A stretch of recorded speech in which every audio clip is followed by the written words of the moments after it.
Bardzo dziękuję za przyjęcie zaproszenia na dzisiejszą uroczystość. I na początku uczcijmy minutą ciszy pamięć o ofiarach rosyjskiej agresji na Ukrainę. Ladies and gentlemen, thank you very much for accepting the invitation to today's ceremony. First, let us commemorate the victims of Russian aggression against Ukraine with a minute's silence.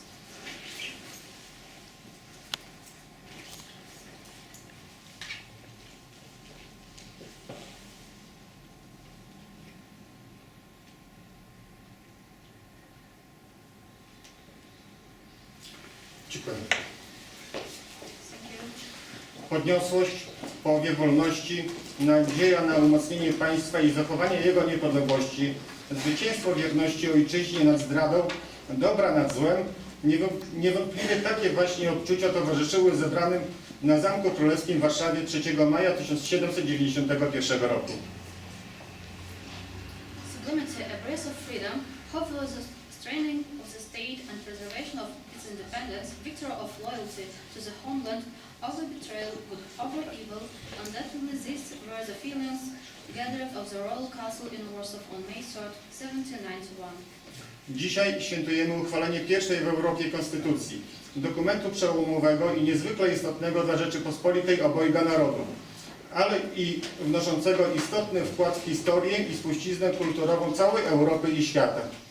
Today we are celebrating the adoption of the first European Constitution, a groundbreaking and extremely important document for the Polish-Lithuanian Commonwealth, but also making a significant contribution to the history of and cultural heritage of the whole of Europe and the world. Wspominając tamte wydarzenia, nie można przemilczeć okoliczności, w jakich znajdowała się Rzeczypospolita u schyłku XVIII wieku. Osłabiona konfliktami wewnętrznymi i zewnętrznymi, Rzeczypospolita znajdowała się w szczególnie ciężkiej sytuacji. 19 lat wcześniej Rosja, Prusy i Austria dokonały pierwszego rozbioru jej ziemi. Ingerując w sprawy wewnętrzne Rzeczypospolitej, kraje te dążyły do jej osłabienia i ostatecznego upadku. Wbrew temu Sejm czteroletni, okrzyknięty potem Wielkim, podjął próbę zreformowania ustroju państwa, czego efektem było uchwalenie Konstytucji 3 maja. When recalling those events, it is impossible to remain silent about the circumstances of the Republic of Poland at the end of the 18th century. Weakened by internal and external conflicts, the Republic of Poland was in a particularly difficult situation. 18 years earlier, Russia, Prussia and Austria had partitioned their lands for the first time. By interfering in the internal affairs of the Republic of Poland, these countries sought to weaken and ultimately collapse. Contrary to this, the 4-year Sejm later held as a great attempt to reform the state system, which resulted in the adoption of the May 3rd Constitution. Suwerenna i silna Rzeczypospolita była jednak nie w smak jej sąsiadom. Pomimo poczynionych przez Rzeczypospolitą reform i starań mających na celu ocalenie państwowości, kraje sąsiednie odebrały jej suwerenność i prawo do decydowania o swoim losie. Podzielone przez 3 wrogie kraje, Rzeczypospolita obojga narodów przestała istnieć w 1795 roku. Konstytucja 3 maja stała się symbolem walki narodu o suwerenność, symbolem walki ze zdradą i usłużnością wobec cudzych mocarstw. Nie tylko przez okres 123 lat niewoli, ale też w trakcie okupacji hitlerowskiej i sowieckiej, w czasach II wojny światowej i w czasach narzuconego siłą ustroju komunistycznego, gdy obchodzenie święta Konstytucji 3 maja było zakazane. However, the sovereign and strong republic was not to the taste of its neighbors. Despite the reforms made by the Republic of Poland and efforts to save its statehood, and neighboring countries took away its sovereignty and the right to decide about their fate. Divided by 3 hostile countries, the Polish-Lithuanian Commonwealth ceased to exist in 1795. The Constitution of May 3rd became a symbol of the nation's struggle for sovereignty, a symbol of the fight against betrayal and service towards other powers, not only during the 123 years of captivity, but also during the Nazi and Soviet occupation, during the Second World War, and during the times of the communist regime imposed by force, when the celebration of the May 3rd Constitution Day was forbidden. Rzeczpospolita obojga narodów była ze wszystkich stron otoczona wrogami i nie mogła liczyć na jakiekolwiek wsparcie w swojej walce o niepodległość. Dlatego Polska i Litwa, mądre swoimi doświadczeniami zarówno końca XVIII wieku, ale przede wszystkim całego XX wieku, tym bardziej rozumiejąc zagrożenia płynące z rosyjskiego imperializmu, ofiarą bezwzględnego dążenia Rosji do narzucania swoich totalitarnych porządków niepodległym krajom jest dziś Ukraina. W obliczu rosyjskiego barbarzyństwa, jakie rozlało się po ukraińskiej ziemi, Polska i Litwa nie pozostawiły Ukrainy samej sobie. Od pierwszych chwil wojny nasze kraje wielotorowo niosą pomoc Ukrainie broniącej swoich granic przed rosyjskim najeźdźcą. The Polish and Lithuanian Commonwealth was surrounded by enemies on all sides and could not count on any support in its struggle for independence. That is why Poland and Lithuania, whilst with their experience both at the end of the 18th century and most of all the end of the 20th century, understanding the dangers of Russian imperialism all the more. Ukraine is now a victim of Russia's ruthless desire to impose its totalitarian orders on independent countries. In the face on the Russian barbarism that spread over the Ukrainian soil, Poland and Lithuania did not leave Ukraine alone. From the very first moment of the war, our countries have been helping Ukraine in many ways as it defends its borders against the Russian invaders. Zaprezentowana dziś wystawa fotograficzna pokazuje, że polski i litewski sprzeciw wobec rosyjskiej agresji nie ogranicza się jedynie do pustych gestów, a pomoc niesiona przez nasze kraje Ukrainie jest realnym, wymiernym wsparciem i jednoznacznym opowiedzeniem się po stronie europejskich wartości i solidarności. The photo exhibition presented today shows the Polish and Lithuanian opposition to Russian aggressions is not limited to empty gestures, and the help our countries bring to Ukraine shows a real, tangible support and an ambiguous stand for European values and solidarity. Dziękuję Thank i you. dajemy słowo konsulowi, koledze generalnemu Litwy. Dziękuję, Jerzy.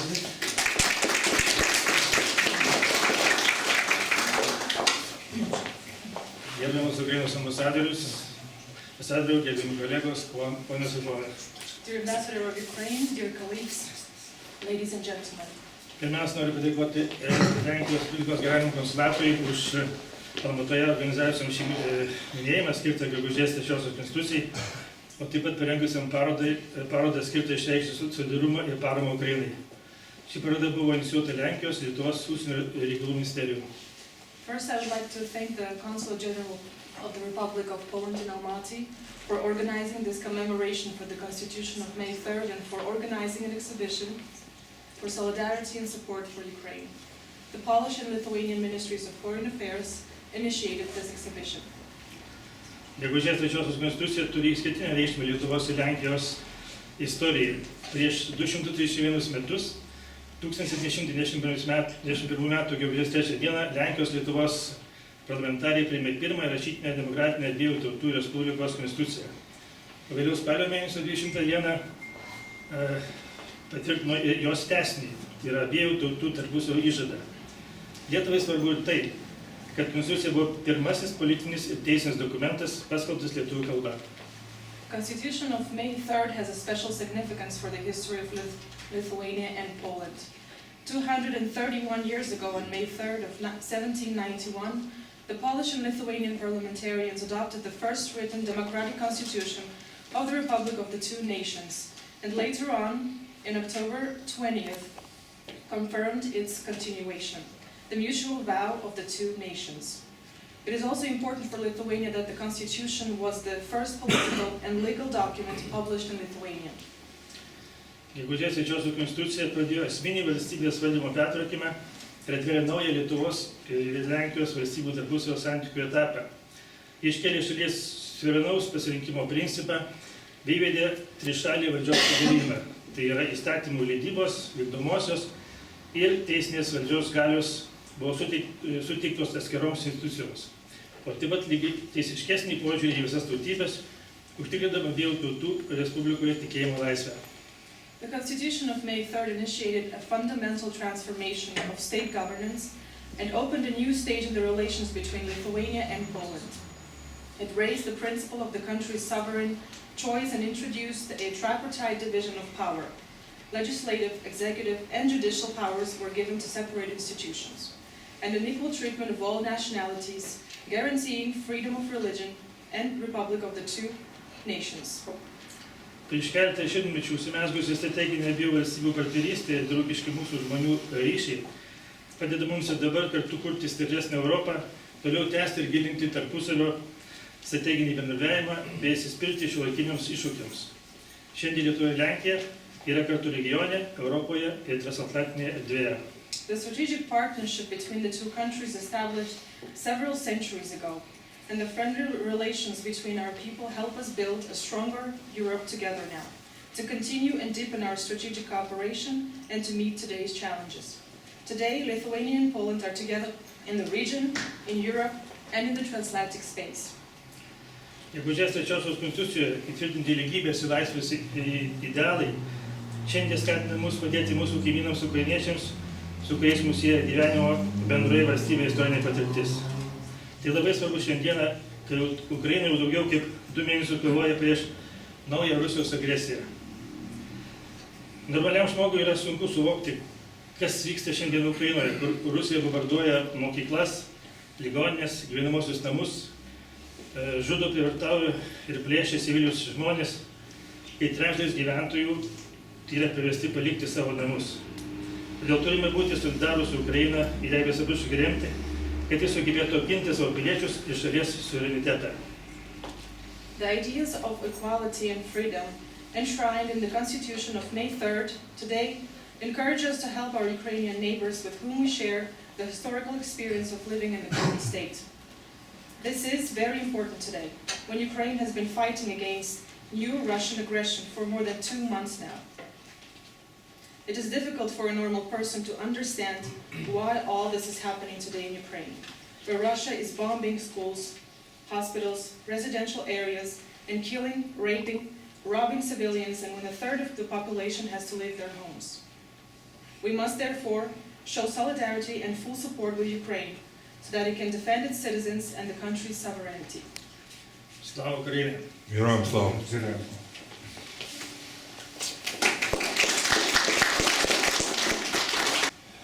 Thank you very much, my dear friend, for invitation and for possibility to deliver speech to your guest. Thank you, Gvidas. Спасибо большое, что вы здесь собрались. Спасибо, господин генеральный консул, господа генеральные консулы. Спасибо, друзья. There is an expression in English, friend in need is friend indeed. Есть такое выражение на английском. Человек, который помогает, друг, который помогает в беде, это настоящий друг. And now all civilized countries like Poland, Lithuania, Baltic states, United States, Great Britain, Kazakhstan helping Ukraine. И сейчас, в момент, когда в моей стране очень плохо, настоящие наши друзья, Польша, Литва, Латвия, Эстония, Великобритания, Штаты, помогают Украине сражаться с агрессором, который абсолютно немотивированно напал на мою мирную страну. Казахстан, да, конечно. Спасибо большое Казахстану. Спасибо дорогим нашим волонтерам казахским, которые собирают для нас грузы гуманитарной помощи. На днях уйдет уже 9-я фура, это минимум 18-20 тонн груза.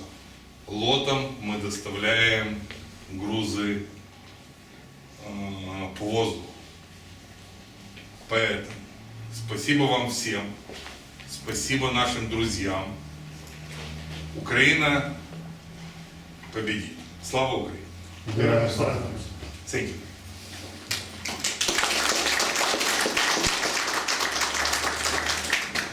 Szanowni Państwo, zapraszam teraz do wysłuchania hymnów państwowych.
Pani Romo, oddaję Ci się artystyczną Pani ręce. Tak, I jeszcze przytrzymaj. przytrzymaj. Dobrze. Można by Pani jedno skrócić. Dobra. Zostawiając słuchający. Szanowni Państwo, ponieważ dostałam tutaj z rąk Pana Konsula możliwość przewodniczenia tej małej uroczystości, pozwolę sobie przedstawić zespół Promyki z Krakowa, uczniowie Szkoły Muzycznej Mieczysława Karłowicza. Zespół istnieje od 1986 roku. Ciągle jeszcze pod moją opieką, ale to się już pewnie niedługo skończy. Ale zagramy na początek dla Państwa polonez Ogińskiego.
piosenki, do pieśni 3 maj. Znana pod tytułem Witaj Majowa Jutrzenko. Witaj Majowa Jutrzenko. I myślę, że 3 zwrotki możemy wszyscy zaśpiewać.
Pani Romo, bardzo dziękuję. Bardzo proszę. Nasza przyjemność. Cudny koncert. Ale liczymy, że jeszcze nie koniec. Że jeszcze proszę Państwa, po przerwie wrócicie do nas. Proszę odważyć, bo możemy 3 dni grać. Super, bardzo dziękujemy. Szanowni Państwo, tak naprawdę część oficjalna dobiegła końca. Teraz pozostaje mi coś bardzo miłego, czyli zaprosić Państwa do poczęstunku. Serdecznie zapraszam, smacznego.